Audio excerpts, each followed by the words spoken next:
जानकी जीवन स्मरण जय जय राम. आपला काय विषय चाललाय हो सगळा हा? सद्गुरु शिष्याच्या बाबतीत काय काय करतात असा विषय चाललाय. म्हणजे शास्त्रीय भाषेत सांगायचं म्हणजे सद्गुरूचं कार्य काय आहे ते सांगता येतं. गुरुदेव रानड्यांनी एका त्यांच्या लेखामध्ये what is the function of the गुरु असं म्हटलेलं आहे. गुरु काय करतो त्यात फरक असा आहे, ज्ञानेश्वर महाराजांनी जे सांगितलंय या अमृतानुभवामध्ये दुसऱ्या प्रकरणात आणि बाकीच्या ग्रंथात थोडा फरक आहे. फरक असा आहे की गुरु आणि शिष्य हा मानवी संबंध म्हटल्यानंतर आधी गुरु परमात्मा स्वरूप आहे असं धरून चालायचं हो, तरी पण मानवी संबंध म्हटल्यानंतर दोघांच्याकडे कार्य असतं. फंक्शन शिष्याचं फंक्शन नाही का काही, गुरुचं आहे तर शिष्याचं आहे. आणि आपण ध्यानात ठेवा, समाजामध्ये ज्या 4-5 संस्था आहेत मानवी संबंधावर आधारलेल्या, कुटुंब संस्था, नवरा बायकोच फॅमिली ज्याला आपण म्हणतो, नंतर कारखाना इंडस्ट्री, बरं, त्याच्यामध्ये मालक आणि नोकर, नंतर शाळा एज्युकेशन, त्याच्यामध्ये मास्तर आणि शिष्य असं म्हणा, शिक्षक आणि शिष्य, बरं, मित्र आणि मित्र असं म्हणा, किंवा आणखी एका क्षेत्र घ्यायचं म्हणजे राजकीय क्षेत्र, राजा आणि प्रजा या दोघांची कर्तव्य आहे.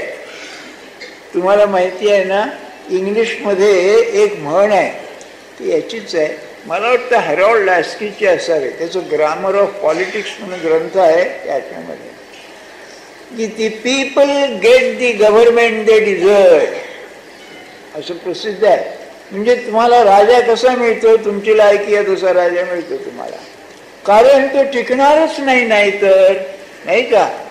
म्हणजे राजाचं कर्तव्य आहे की नाही काही, राजा भ्रष्ट झाला तर मग प्रजा काय करील, नाही का.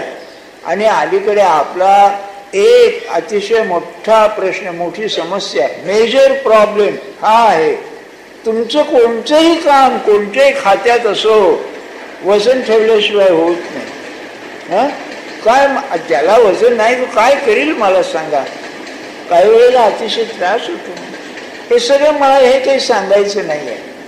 ज्ञानेश्वर महाराजांनी काय भूमिका घेतली आहे की म्हणजे शिष्याचं कामच नाही इथे काही, त्याला फंक्शन काही नाही, नाही कसं आहे, त्याने सांगितलं नाही तू लहान मूल हो, हे फंक्शन आहे, नाही का.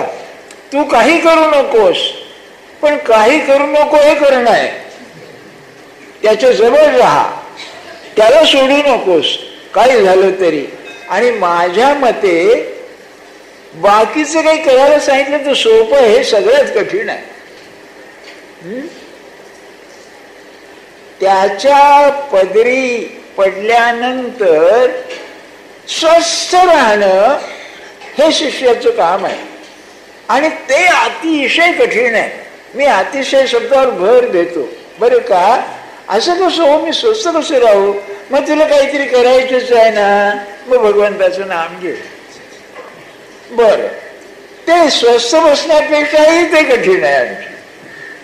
बघा तुम्ही, लफडेबाजी आहे हो फार. हे परमार्थामध्ये आपल्या व्यवहाराच्या दृष्टीनं 3 विरोधाभास आहेत, पॅराडॉक्सेस ज्याला म्हणतात.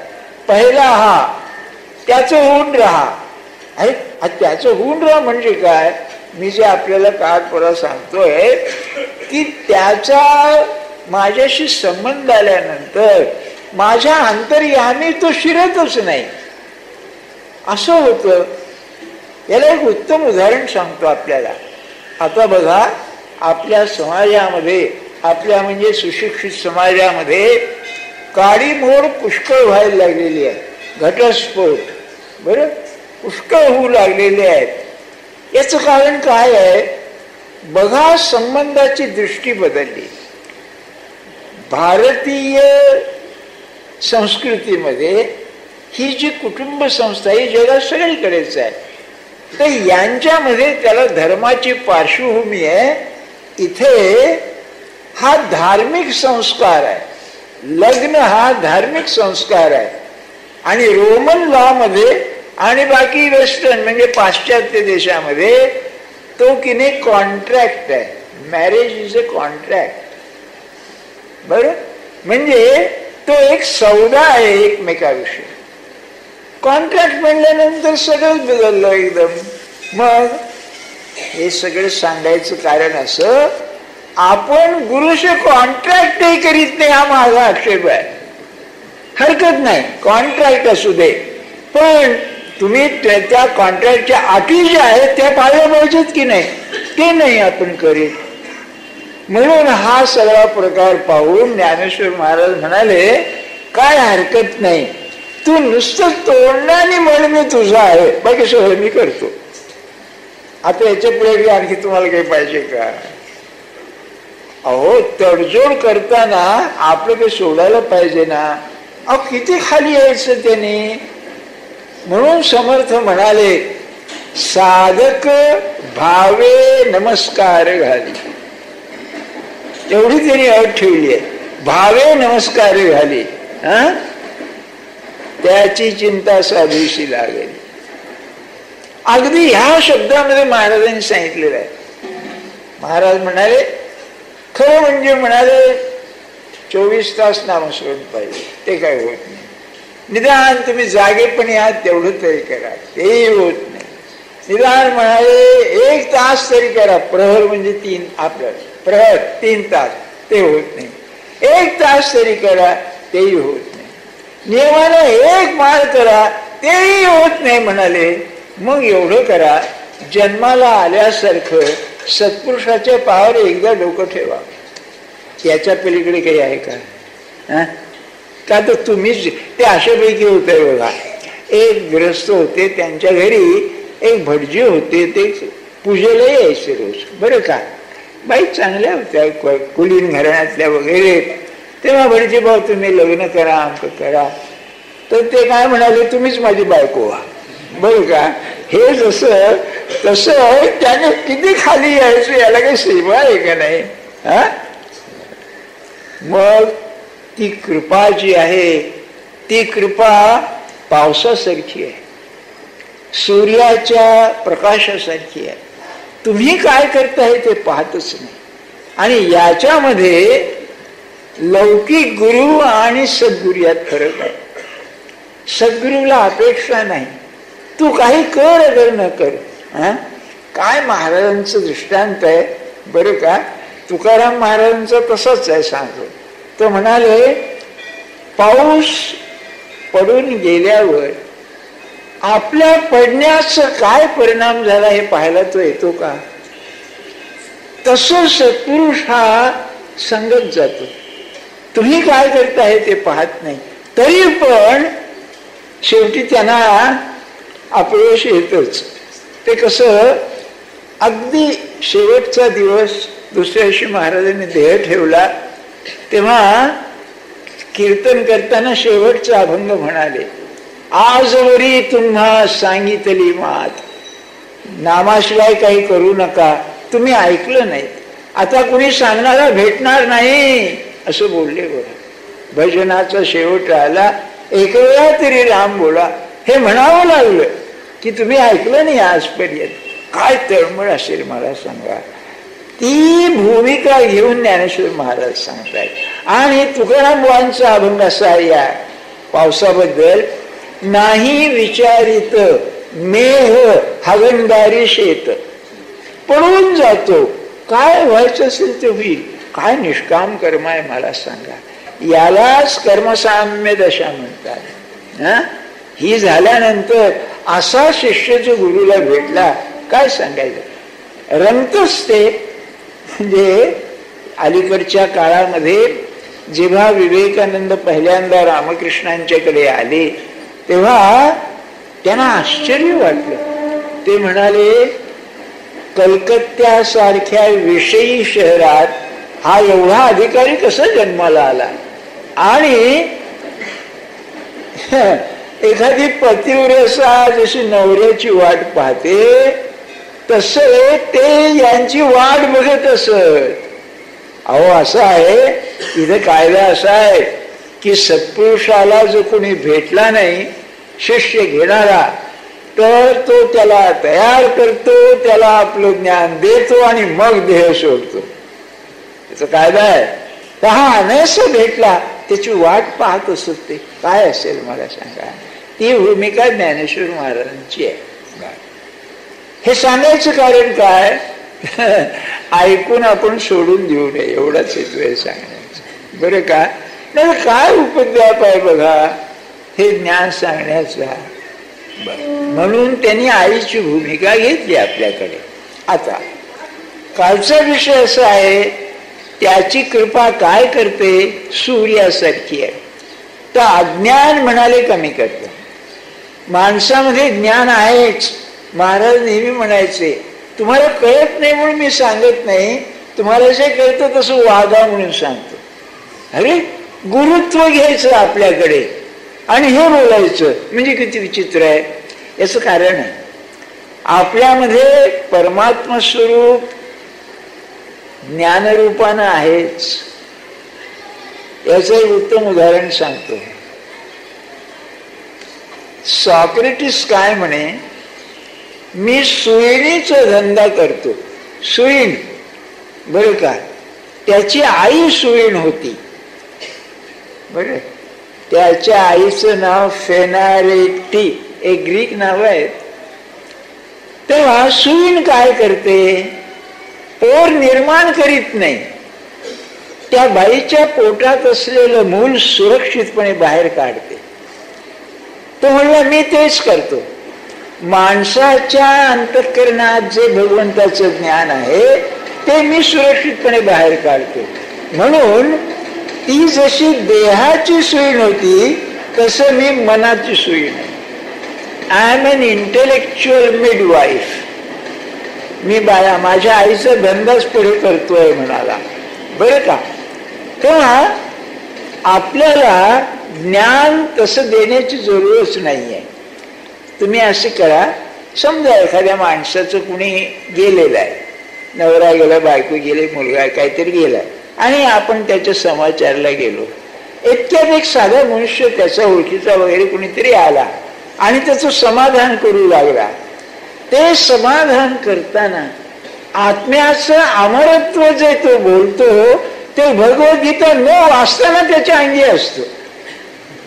शंकराचार्य काय सांगतील, तू इतकं सांगतो आहे ना असं. म्हणजे हे ज्ञान माणसात आहेच, नाही का? जसं पुष्कळ वेळेला आपण डॉक्टरला शिकवतो ना त्यापैकी आहे. बरं का, नाही का? मग ज्ञान नको निर्माण करायला, अज्ञान काढायला पाहिजे. म्हणून ज्ञानेश्वर महाराज म्हणाले, त्याची कृपा काय करते तर त्याला अज्ञानाचा जो पगडा त्याच्यावर असतो तो कमी करतो. हे आहे.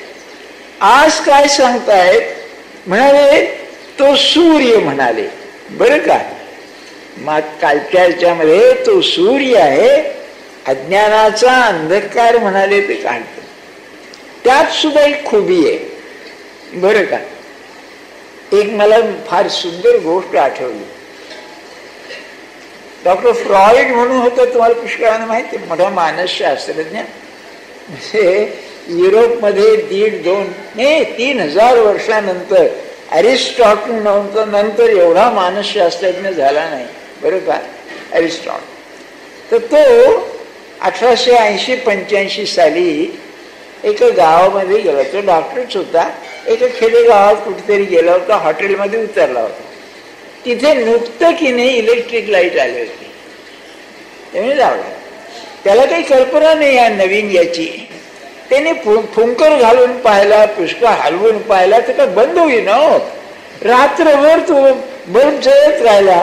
दुसऱ्याशी सकाळी त्या हॉटेलवाल्याला म्हणला, हो हा काय दिवा आहे म्हणाले, बंद होतच नाही. नाही त्याचं बटन असतो म्हणाला. बरं का, तेव्हा तो बंद होतो. असा आत्मा म्हणून जो आहे तो आत्मा आपल्यामध्ये कायमच जळत असतो. पण त्याचं बटन आहे ते अज्ञान आहे. ते बटन दाबल्यानंतर तो असून नसल्यासारखा होतो.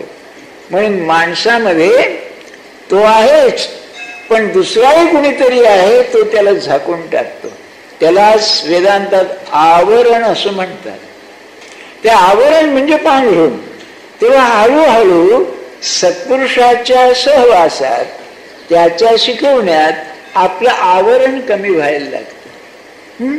म्हणजे काय होतं हे समजून घ्या. आपण समजा तुमचा मुलगा आहे, मंदबुद्धीचा आहे, जन्मभर सांभाळायला पाहिजे, पण त्याची जी काळजी वाटते ना ती हळूहळू कमी होईल.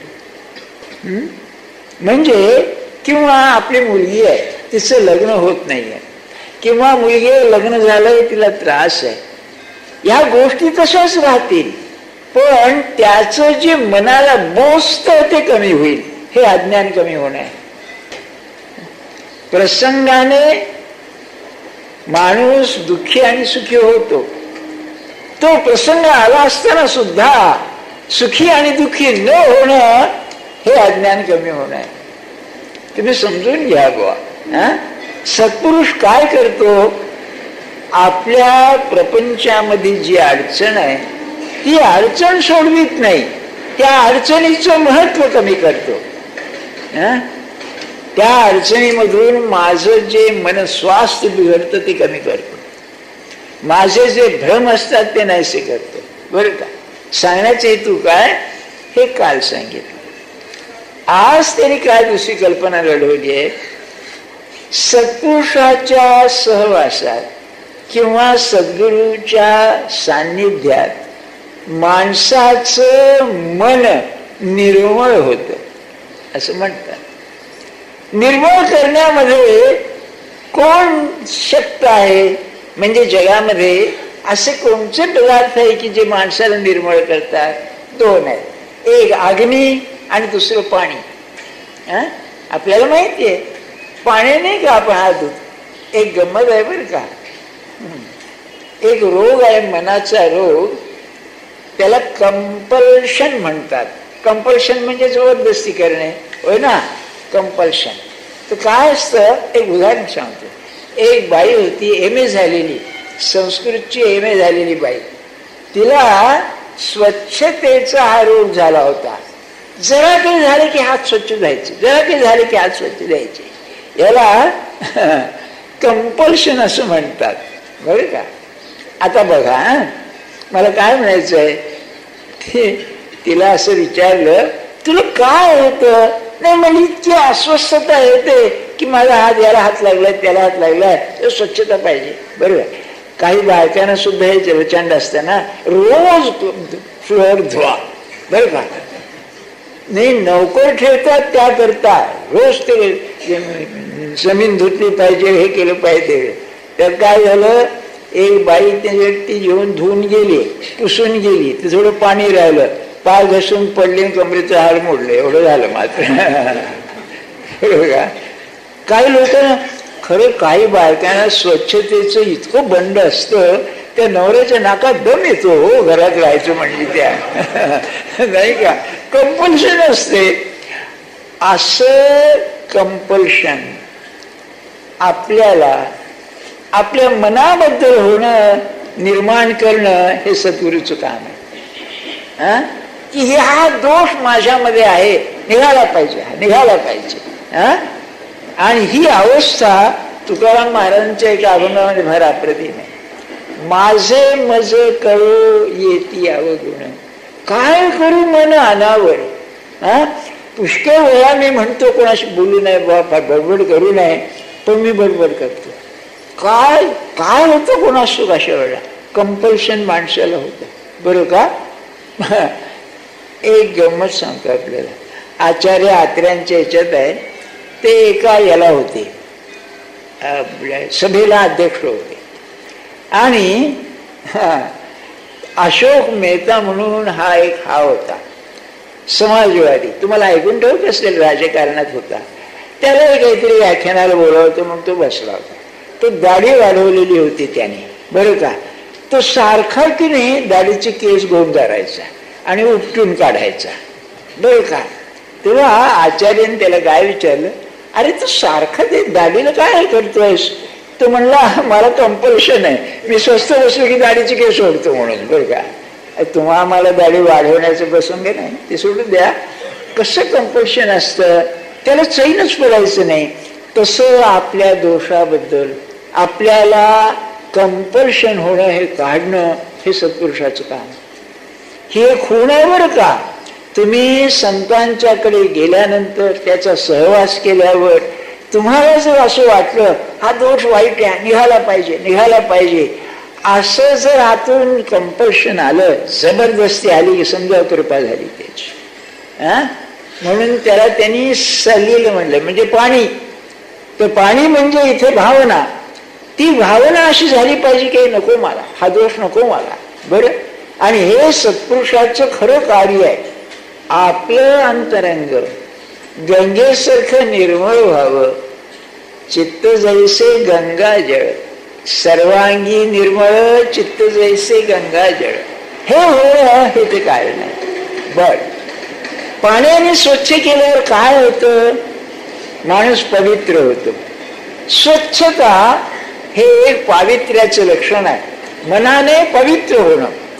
त्याचं देहाच्या दृष्टीने काय आहे? सोहळं होणं आहे ना.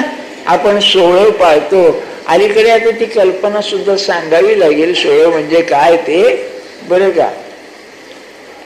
एक गंमत सांगतो सहज. मला परवा एक बाई भेटल्या.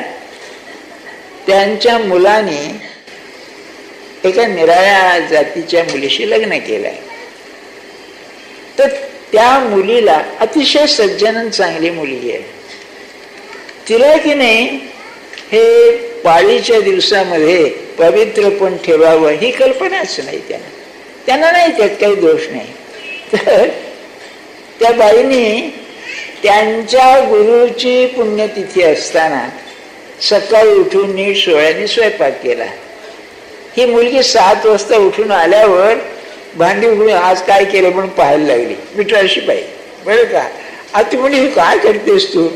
तर ते काय म्हणाले, त्यात काय म्हणाले, एखादी जखम वाहत नाही का, तसं आहे म्हणले, यात काय पाळायचं. कशा कल्पना असतात बघा, पावित्र्याची कल्पना. हे का मी सांगतोय तुम्हाला, ज्याला सत्पुरुषाची कृपा झाली त्याला पावित्र्याची कल्पना मूलभूत झाली. संगात ठेवा. अपवित्र मनाला वाईट विचार शिवला तरी म्हणेल अरे अरे अरे काय आहे. तुकाराम महाराजांचा अभंग तुम्हाला काल नाही कोणाला तरी सांगितला. रागावले आज शिवला मांग माझे विटाळले अंग. ही कल्पना ज्ञानेश्वर महाराजांनी घातली सोहळ्याची. काय कल्पना घातली आहे की सत्पुरुषाच्या कृपेचं पाणी अंगावर पडलं, त्याने स्नान केलं. काल सूर्याचं सांगितलं, आज पाण्याचं सांगतायत की तो खरा सोहळा होईल. सोहळा होईल म्हणजे पवित्र होईल. पवित्र होईल म्हणजे त्याचे दोष जाईल. ते दोष कोणचे? भगवंताच्या आड येणाऱ्या ज्या गोष्टी आहेत त्या, बरं का. ती ओवी अशी आहे बघा. ते म्हणाले की जयाचेनी कृपा सलिले जीव हा ठावरी पाखाळे. पाखाळे शब्द प्रक्षालन पासून आहे. प्रक्षालन म्हणजे धुणे. तेव्हा जीव इतका धुतला जातो जे शिवपण ही ओवी अंगी न चाले. त्यांच्या कल्पना सगळ्याच जीव आणि शिव. जीव हा आपण तो पाहतोच. शिव म्हणजे ईश्वर. हृदयामध्ये ईश्वर, बाहेर जीव. तर शिव सुद्धा पवित्र असून याच्या पावित्र्याला पसंत पडत नाही. तोही असं वाटतं त्याच्याही पलीकडे जातो. काय गो आहे लफड. त्याचं सांगतो आपल्याला. अध्यात्माचे जे अनुभव येतात त्या अनुभवामध्ये पहिल्यांदा आपल्या स्वतःची कल्पना बरोबर येते. मी कसा आहे ते जे मला सांगितलं ना, माझं कळू येते अवगुण, मी कसा आहे हे पहिल्यांदा कळायला लागतं. हे फार महत्वाचं आहे. आणि मी कसा आहे म्हणताना माझं अपूर्णत्व मला जाणवायला लागतं. आपण बघा एखादी वस्तू मागतो, हे कशाचं लक्षण आहे? मी अपूर्ण आहे याचं लक्षण आहे. अपूर्णत्व म्हटलं आहे त्या परिस्थितीत समाधान नाही. म्हणजे मला पाहिजे म्हटलं की आलं, त्याच्या पलीकडे आहे काहीतरी. पहिल्यांदा मी कसं आहे याची जाणीव होते. ती होता होता तो शिव बनतो. शिव बनतो म्हणजे मी पूर्ण आहे ही स्थिती होते. अपूर्ण पूर्ण होतो. आणि पूर्ण आणि अपूर्ण या दोन्ही संबंधित गोष्टी असल्यामुळे त्याच्या पलीकडे जाऊ तो परमात्मा आहे. मग आत्मस्वरूपाच्या 3 अवस्था. एक परमात्म स्वरूप, त्याच्या अलीकडे ईश्वर जगाचा मालक आणि त्याच्या खाली जीव, हो ना. तो तेच म्हणतात ज्ञानेश्वर महाराज, त्याला धुता धुता धुता सत्पुरुषाच्या कृपेचं पाणी इतकं त्याला पवित्र करतं, तो ईश्वर नाही ईश्वर समजून परमात्म स्वरूप बनतो. हे सगळं विलक्षणच आहे, पण इतका पवित्र बनतो की बोलायची सोय नाही. बर, मग आपल्याला काय घ्यायचंय नाही का? पाण्याने धुण्याला आपल्याला काय घ्यायचंय? पहिली गोष्ट जर असेल मी कोणीतरी आहे हे विसरलं पाहिजे. मी कोणीतरी आहे विसरणं म्हणजे काय? आपल्या व्यवहारामध्ये आपले जे संबंध असतात त्या संबंधामध्ये आपल्याला जे महत्व असतं ते विसरणं म्हणजे मी कोण आहे. म्हणजे कसं, एक उदाहरण घ्या. आपण बाप आहात, मुलं बाळा आहेत, तर बापपणामध्ये मला जे महत्व आहे हे व्यवहार सोडून द्या, आतून ते नाही सोडणं हे मी बाप. आपण मालक आहात, मालक म्हणून जे मोठेपण आहे ते विसरणं मी आहे. आपण विद्वान आहात, आपली विद्या विसरणं म्हणजे ते विसरणं आहे. पहिली पायरी ही आहे, व्यवहारामध्ये जे आपले अधिकारी आहात, जे संबंध आहेत ते संबंध आतून विसरणं, बाहेरून नव्हे. महाराज फार छान सांगायचे. महाराज असे म्हणायचे की एक गुरु होते, त्यांनी सांगितलं की बाबा सगळ्या माणसांना गुरुरूप मानावं. तेव्हा हा अधिकारी होता, दुसऱ्या दिवशी ऑफिसात गेल्यानंतर चपरासाच्या पाया पडला. म्हणाले हे नव्हे, व्यवहार दृष्ट्या मी मालकच आहे, मी गुरु आहे, मी बाप आहे हे ठेवायलाच पाहिजे, पण मनाने ते काय करायला पाहिजे ते हे आहे. हे आपण ध्यानात ठेवा. माझं महत्व मी वाढवलं नसावं, जे वाढवू दे, पण मी अगदी खालच्या प्रतीचा ही जाणीव पाहिजे. हे झाल्याशिवाय परमार्थ नाही. अगदी म्हणजे ज्ञानेश्वर महाराजांनी गीतेच्या 13व्या अध्यायामध्ये अमानित्व सांगताना त्यांनी म्हटलंय, बृहस्पतीचे निपाडे सर्वज्ञता तरी जोडे. बृहस्पती हा इंद्राच्या दरबारामध्ये विद्वान आहे, तेव्हा याची योग्य पाडे म्हणजे योग्यता. बृहस्पतीचे निपाडे सर्वज्ञता तरी जोडे. याची विद्या पावी ते इतका मोठा विद्वान आहे, तरी वेळीने माझी दरे महिमे भेणे. मोठेपण अंगी येईल म्हणून वेड्याच्या मध्ये जातो, मिसळतो वेड्यासारखा. आणि पुढे म्हणाले, हा अमुक आईशी नोहावे सेची लोका. लोकांना वाटणे हा कोण आहे काय आहे म्हणून. आपलं कसं होतं बघा, आपण कुठे गेलो, पान सुपारीला गेलो आणि फारसं कोणी विचारलं नाही, का म्हणल्यावर विचारलं सुद्धा नाही, मुद्दाम करावं जावं, पाहावं काय वाटतं मनाला ते. नाही का?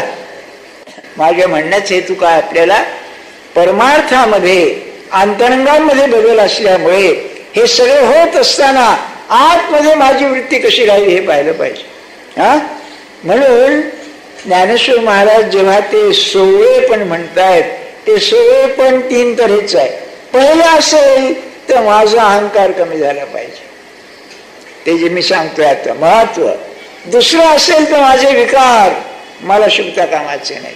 म्हणून तुकाराम महाराज म्हणाले, आज शिवला मांग माझे विटाळले अंग. कोण हो झाली क्रोधा सगळे भेटी, रागाची आमची गाठ पडली म्हणाले. आता असं पाहिलं तर आपले सोहळे पण कसले आले हो, नाही का. आणि तिसरं असेल तर सांगून ठेवतो आपल्याला, अतिशय महत्वाचं आहे, दुसऱ्याचे दोष पाहू नयेत. आपल्याला दुसऱ्याविषयी दोष पाहिल्याशिवाय बोलताच येत नाही. तो ना माहिती आहे काय, आपण म्हणतो ना नेहमी, किती आपली दोषदृष्टी आहे हे बघा. असं आहे, तुम्ही इथे येता अध्यात्म शिकण्याकरता, नाही का. कर्मधर्म संयोगाने मी आपल्या इथे आसनावर बसतो सांगायला. माझा हेतू तुम्हाला शिकवावं असं नाही, त्यांना काय पाहिजे ते सांगणं माझं काम आहे. बरं, त्यांचं असं स्पष्ट वाक्य आहे, साधनी माणसाने कधी दुसऱ्याचे दोष पाहू नये, उच्चार तर करूच नाही म्हणाले. बरं, आणि त्यांचं म्हणणं असं, तुमच्या अंगी तो दोष असल्याशिवाय दुसऱ्याच्या अंगी दिसणार नाही. हो, तुम्ही जसे आत आहात तसं बाहेर जग तुम्हाला दिसतं. म्हणजे त्या दोषाचं बीज आपल्यामध्ये असल्याशिवाय आपल्या ते, त्याला उदाहरण ते द्यायचे ते फार कमालीच अप्रतिम आहे. एक आई होती खेडेगावात राहणारी, पाणी आणायला गेली नदीवर. घरी 2 पोटे, एक पोटा 4-5 वर्षाचा होता, दुसरा लहान होता 2 वर्षाचा, 2 पोरं. तेव्हा एक मनुष्य आला आणि घरातला म्हणला एक घागर घेऊन चालता झाला. आई आल्यानंतर मोठा मुलगा म्हणाला, आई चोर आला होता त्याने घागर नेली. दुसरा पोरगा म्हणाला, आई एक माणूस आला होता त्याने घागर नेली. याच्या मनात चोरीची भावना नाही म्हणून त्याला चोर दिसला नाही, याला चोर दिसला. तसं जगामध्ये जे दोष दिसतात ते आपल्याला आपल्यामध्ये आहेत, त्याशिवाय दिसत नाही. या 3 गोष्टी आहेत. पहिल्यांदा माझं महत्व मला वाटतं कामाचं नाही. तुकाराम महाराजांचा अभंग आहे, अनंतची झाले जन्मोन या गेले, होऊन या गेले राव रंक. किती माणसं असेल मला सांगा, कसला अभिमान मानायचा, कसलं महत्व मानायचं ते. दुसरं विकाराचा विटाळ होता कामाचा नाही. बरं, आणि तिसरं जर असेल तर दोष पाहू नये. हे केलं ना तर त्याच्या कृपेचं पाणी स्वच्छ करेल. नाही तर होतंय कसं, आपण गटाराचं पाणी अंगावर घेतोय, याला घाणच लागायची आणखी जास्त. हे झाल्याशिवाय परमार्थ नाही. समजलं ना? समजलं आहेच, नाही समजायला काय झालं, प्रत्येकाला समजतंय, नाही का. नाही, पण हे आचरणात आलं पाहिजे. का दोष काढावे मला सांगा. एका विद्यार्थ्याने मला कमाल केली. सर म्हणले, तुम्ही पेपर तपासता म्हणले तेव्हा दोष काढता की नाही. बघा, त्याची अक्कल मास्तरपेक्षा जास्त हो, असे काय करता. अरे बरोबर आहे म्हणलं, पण म्हणलं बाबा दोष काढण्यात हेतू काय आहे माझा. आणि त्याला मी सांगितलं नाही, संबंध नाही त्याचा, महाराजांनीच सांगितलेलं आहे. मला असं सांगितलेलं आहे की म्हणाले एक माणूस आहे आणि त्याला त्या माणसाचा दोष तुम्हाला दिसतोय, तर तुम्ही म्हणलं सांगा त्याला. पण त्याला हात जोडावे, म्हणावं अरे हा तुझ्या अंगी दोष आहे असं वाटतं, तुझं नुकसान होत आहे असं वाटतंय, तो दोष काढून टाक. ते म्हणाले याच्या पुढची पायरी म्हणजे त्याच्या पाया पडावून सांगावं की बा हा दोष आहे तुझ्यामध्ये. आणि पुढे म्हणाले की गुरु हेच करीत असतो, तो त्याला परमात्मा स्वरूप पाहत असतो. ते पाहताना सुद्धा ते जाणीव न विसरताना त्याचे दोष सांगतो, म्हणजे त्याला वंदन करूनच सांगतो म्हणून परिणाम होतो. तुम्हाला माहिती आहे ना, सत्पुरुषाच लोक ऐकतात, घरच्या माणसांचं ऐकत नाही. कारण असं की ती जी वृत्ती असते दोषाची, ती वृत्ती तो प्रेमाची असते. अरे तुझ्या आड येत आहे, तू काढून टाक म्हणून ते असतं, नाही का. म्हणून असं पाहिजे, तो दोष त्याच्या अंगी नसतोच, आपल्या अंगी नसतो. आणि आपण सांगतो असं नसतं, असतं जोश मला. म्हणून शेवटी लहानशी गोष्ट सांगतो आपल्याला 2 मिनिटात. एक गृहस्थ होता, एक कीर्तनातली गोष्ट ऐकलेली. तो तुकाराम महाराजांच्याकडे आला, आपल्या पोराला घेऊन आला. महाराज म्हणाले, म्हणजे अडचण आहे, काय करू, काय झालं म्हणाले, हा पोरगा गुळ फार खातो म्हणाले, याला काहीतरी सांगा. तर म्हणले पुढच्या रविवारी ये म्हणाले. बरं का, रविवारी आला, पुढच्या रविवारी ये. आला बिचारा पोराला घेऊन पुन्हा. त्यांनी त्याला जवळ घेतला. तुकाराम महाराज म्हणाले, बाळ चांगलं नाही, गुळ फार खाणं चांगलं नाही, तू खाऊ नको. बरं म्हणला, मी नाही खाणार. पोरग जरा बाजूला झालं. बाप म्हणाला, अहो एवढंच सांगायचं होतं तर मागच्या रविवारी काय सांगितलं नाही? नाही का, बरोबर आहे. तेव्हा तुकाराम महाराज म्हणाले, अहो मी स्वतः गुळ खात होतो म्हणाले बाप. ते सोडलं तेव्हा त्याला सांगण्याचा अधिकार आला. बरं, असं सत्पुरुषाचं असतं, त्याच्या अंगी दोष नाहीच असं असतं, म्हणूनच तो सांगण्याचा अधिकारी होतो. त्याची परमात्मा स्वरूपाची जी भावना आहे त्याला धक्का न लावताना सांगतो, म्हणून तो ऐकतो. बरं का. पण या 3 गोष्टी आपण ध्यानात ठेवा, तर सोहळ पण येईल. आणि सोहळ पण आल्यानंतर काय, अरे सत्पुरुष तुमच्या घरी येईल आणि तुमचं काम करेल. आता पुढची ओवी परवा, उद्या रविवार आहे ना, उद्या मृत्यूचाच विषय आहे तो परवा सोमवारी सांगेल. जानकी जीवन स्मरण